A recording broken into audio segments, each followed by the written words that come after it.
lugar na ito maramdaman ang pagmamahal mo, O Diyos.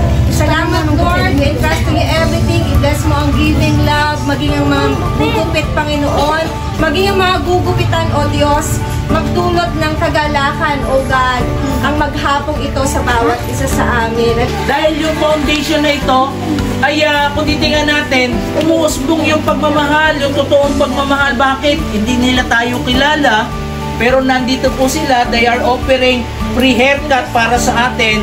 Di ba napakalaking kindness noon na sa panahon ngayon, magkano na ang magpagupit? Kaya, salamat sapagkat nandito sila, they're putting God's love into action.